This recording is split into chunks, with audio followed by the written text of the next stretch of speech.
আমাৰ গৰৈমাৰী বজাৰৰ মাজমজিয়াত এখন মিনি শিশু পাৰ্ক হৈছে। আমি জানো অশেষ চেষ্টাৰ ফলতে পাৰ্কখন হৈছে। এই বিষয়ে তুমি কি ক'বা? সঁচাকৈ ভাল লাগিছে। এনেকুৱা এখন পাৰ্কৰ আমাৰ খুবেই দৰকাৰ আছিল আমাৰ গৰৈমাৰী অঞ্চলত। আমাৰ গৰৈমাৰী অঞ্চলত শিশু বিকাশৰ ক্ষেত্ৰত এই গাৰ্ডেনখনে মই ভাবোঁ বিশেষ ভূমিকা পালন কৰিব। আমাৰ অঞ্চলত এনেকুৱা এখন পাৰ্ক নাছিল, গতিকে এতিয়া এইখন পাৰ্ক হোৱাৰ ফলত আমাৰ এই শিশুসকলৰ বিকাশৰ ক্ষেত্ৰত বহুত উন্নতি হ'ব বুলি মই ভাবোঁ।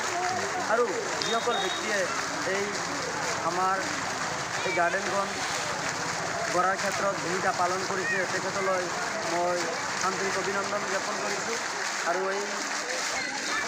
আমাৰ এই গাৰ্ডেনখন যাতে গৰৈমাৰী অঞ্চলৰ ৰাইজে ভালকৈ অলপ চোৱা চিতাৰ দৃষ্টিৰে চায়, যাতে কোনেও এই গাৰ্ডেনত খেতি গুটকা খায় লেতেৰা নকৰে, যাতে ৰাইজে সচেতন হৈ এই দৃষ্টিগোচৰটো ৰাখে।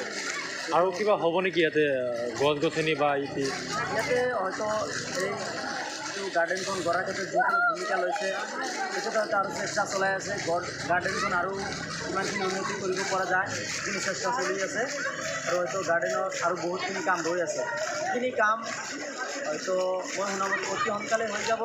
আৰু এই গৰৈমাৰী অঞ্চলৰ শিশু বিকাশৰ ক্ষেত্ৰত এই গাৰ্ডেনখনে আৰু উন্নত ধৰণৰ ভূমিকা পালন কৰিব। ধন্যবাদ জনাইছোঁ বন্ধু মনোহৰলৈ।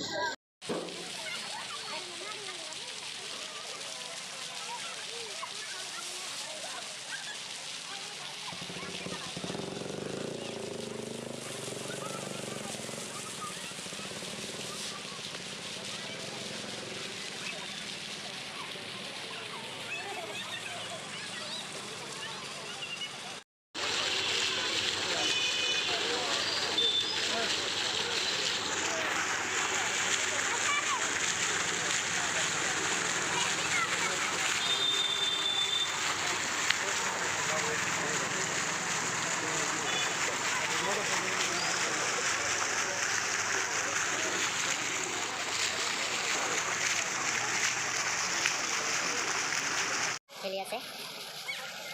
মই পাৰ্কৰ চাৰিওফালে একবাৰ দেখুৱাব চেষ্টা কৰিছোঁ।